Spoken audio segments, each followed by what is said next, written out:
मैं उनको याद करके दिया चैनल वाले को, ये बिके हुए चैनल वाले हैं और इनको क्या है, पैसा मिलेगा तो उनके तरफ से बात करते हैं। इनको मैं टोपी लगा के बाबा साहब आम्बेडकर को अभिवादन कर रहा हूँ, तो मैं कोई राजनीतिक घोषणा नहीं दे रहा था। मैं देश बचाओ, संविधान बचाओ, डॉक्टर बाबा साहब आम घोषणा दे रहा था, मैं राजनीतिक नहीं बोल रहा था।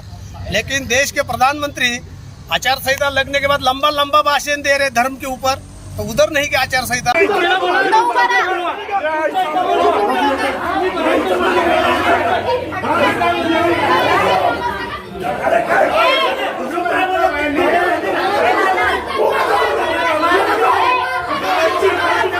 इस वक्त की बड़ी खबर आ रही है। भिवंडी के आम आदमी पार्टी भिवंडी शहर के महासचिव एडवोकेट हनुमंत जाधव ने बीजेपी और मोदी के खिलाफ खुलकर बोला। डॉक्टर भीमराव बाबा साहेब अम्बेडकर की जयंती के मौके पर और आज एडवोकेट हनुमंत जाधव जी के घर पर भाजपा कार्यकर्ताओं ने हमला कर दिया।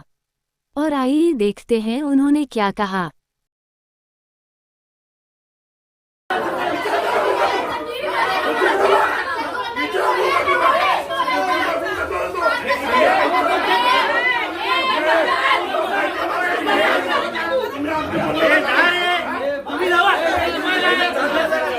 मी ॲडव्होकेट हनुमंत जाधव, आम आदमी पार्टीचा भिवंडी महानगर एरियाचा मी महासचिव आहे।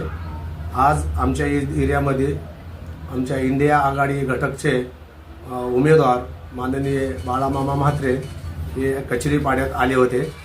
कचेरीपाड्यात आल्यानंतर मी इंडिया घटक आघाडीचा एक कार्यकर्ता म्हणून त्यांना भेटण्यास गेलो। त्यांना भेटल्यानंतर मी माझी भूमिका मांडली। मी काही त्यांना सूचनाही केल्या की घटक पक्षातल्याची यादी बनवून प्रत्येक कार्यकर्त्यावर काम सोपवावं आणि करून घ्यावं।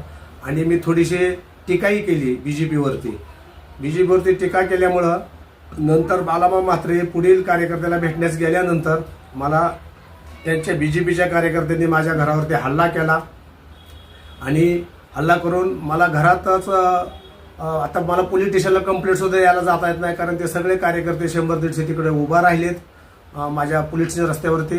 त्याच्यामध्ये काही शासकीय सेवेतले महानगरपालिकेतले सेवेतले काही इंजिनियर होते, मंदार जोशी नावाचे, त्यांनी मला मारलं आणि आता मी फार भयभीत झालेलो आहे। माझं कुटुंब, माझी मुलं बाळं ही पूर्णपणे भयभीत झालेत। त्यांनी मला जीव मारण्याची धमकी दिली आहे आणि इथून हाकलून लावण्याची धमकी दिली आहे। वाळीत म्हणजे जीव मारण्याची मला धमकी दिलेली आहे त्यांच्या सर्व लोकांनी। आणि पोलीस स्टेशनला गेला आणि कंप्लेंट केली तर तुला आम्ही जीव मारू, हातपाय तोडून टाकू अशी आम्हाला धमकी दिलेली आहे।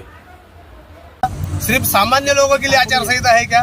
ये जो है ना गोदी मीडिया के चमचा लोग है ना, दूसरे को आचार संहिता सिखाते हैं, लेकिन इनके जो नेता लोग हैं वो जानबूझ के सब नेशनल चैनल के सामने धर्म के बारे में, धर्म का नाम लेके वोट मांगते हैं। तो उधर आचार संहिता नहीं होती है क्या भंग?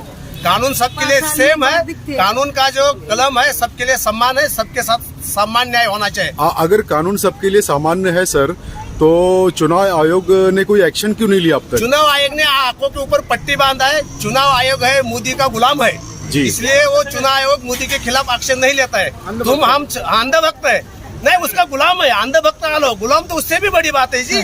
गुलाम बोले को तो बैठ बोले के बैठने का, उठ बोले तो उठने का। चुनाव आयोग देश का ये मोदी का गुलाम है, नौकर है मोदी के घर का, इसलिए मोदी के ऊपर एक्शन नहीं लेता है। बीजेपी के नेताओं के ऊपर कोई एक्शन नहीं होते। जो बाकी लोग कुछ बोलेगा तो उसके ऊपर सिर्फ एक्शन होती है। उनको उधर बोलते हैं कानून है कानून है। अरे कानून सबके लिए समान है ना भाई। ये जो कोई घटना है इसके अंदर लिखा है कि कानून सबके लिए समान है जी।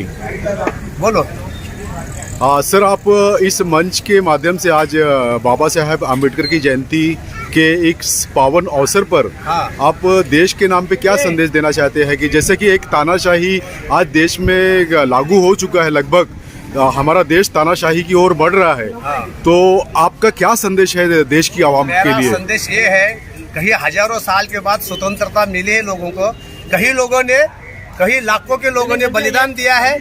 जो लोगों ने बलिदान, एक भी बलिदान नहीं है जिस समाज का, वो समाज अभी देशभक्ति हमको सिखाने लगा है। जिनका एक भी आजादी के अंदर कोई भी एक आदमी ने बलिदान नहीं किया, वो हमको अभी आजादी का देशभक्ति सिखा रहा है। वो लोगों ने देशभक्ति का दुकान खोला है, लेकिन हमारे लोग ने, बहुजन समाज के लोगों ने, लाखों लोगों ने आजादी के अंदर बलिदान दिया है। हमारा ये शेष है कि ये बार अगर लोकशाही बचाना है, ये संविधान बचाना है, तो मोदी को हटाना पड़ेगा। ये मेरा कहना है। मोदी हटाओ देश बचाओ ये हमारा नारा है। मोदी हटाओ लोकशाही बचाओ ये हमारा नारा है। मोदी हटाओ सामान्य लोगों को बचाओ ये मेरा नारा है। जो झूठे लोग देशभक्ति करने वाले होते हैं, जिनके अंतकरण में कुछ नहीं है, जिनके मन में महात्मा गांधी डॉक्टर बाबा साहब आम्बेडकर के बारे में बहुत बुरी बुरी चीज रहती है, डॉक्टर बाबा साहब आम्बेडकर खत्म करना चाहते हैं, वो भी सॉन्ग लेके आज के दिन डॉक्टर बाबा साहब आम्बेडकर को अभिवादन करने को आते हैं। सर एक सवाल और आपसे कि जैसा कि आज हम देश में देख रहे हैं ये मोदी सरकार अपोजिशन के सभी लीडर्स को जेल में डाल रही है, झूठे आरोप लगाकर उनके ऊपर गलत मुकदमे दर्ज करके। और अभी हाल ही में आपने देखा होगा अरविंद केजरीवाल जी को भी इन्होंने अरेस्ट कर लिया है, जबकि इनके पास में कोई मनी ट्रेल नहीं मिला है। और मनी ट्रेड ना मिलने के बावजूद भी इस तरह से अत्याचार, एक तरह से हम कहेंगे अत्याचार किया जा रहा है, तो आप इसके ऊपर क्या कहना चाहेंगे सर? मैं ये कहना चाहता हूँ, चाहे वो कितना ही अत्याचार करो, जब तक ये संविधान है तब तक देश का सर्वोच्च न्यायालय वो अत्याचार के खिलाफ निर्णय देगा। हमारा देश के सर्वोच्च न्यायालय का जो निर्णय के ऊपर बहुत भरोसा है। अरविंद केजरीवाल को अंदर डाला है, इनके पास कोई 1 रुपए का भी प्रूफ नहीं है, इसलिए अंदर डाला है कि अरविंद केजरीवाल ने देश के अंदर सबसे अच्छा शिक्षा दिल्ली में लागू किया है। गरीब का बच्चा भी कलेक्टर बन रहा है। अरविंद केजरीवाल डॉक्टर बाबा साहब आम्बेडकर का स्वप्न शिक्षा के माध्यम से दिल्ली के अंदर की शिक्षा जो की है, दुनिया के अंदर सबसे अच्छी शिक्षा की अरविंद केजरीवाल ने। अमेरिका, इंग्लैंड से लेकर जापान से लोग दिल्ली में अरविंद केजरीवाल का सरकारी स्कूल देखने के लिए आ रहा है।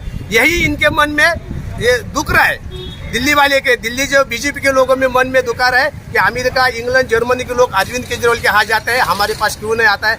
इसीलिए तब से ये लोगों ने आम आदमी पार्टी के एक एक नेता को उठा के जेल में डालने का सत्र चालू किया है। लेकिन हम डरेगा नहीं, हम लड़ेगा, हम जीतेगा, हम संविधान बचाएगा, देश की न्याय व्यवस्था बचाएगा।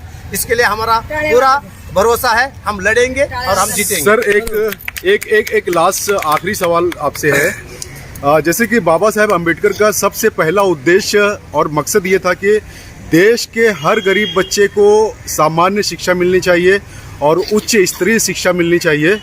और जैसा कि डॉक्टर बाबा साहेब अम्बेडकर के बताए हुए रास्ते पर चलते हुए आम आदमी पार्टी के नेशनल कन्वीनर अरविंद केजरीवाल जी ने उनके उद्देश्य को, उनके सपनों को पूरा किया और दिल्ली में सरकार बनते ही उन्होंने पूरी दिल्ली के स्कूलों का नक्शा बदल दिया। आज दिल्ली में गरीब का बच्चा, अमीर का बच्चा, रिक्शे वाले का बच्चा, डॉक्टर का बच्चा, जज का बच्चा, सभी लोग एक सामान्य शिक्षा पा रहे हैं। और जो गरीब इंसान है उसको भी अच्छी उनके भी बच्चों को अच्छी शिक्षा मिल रही है।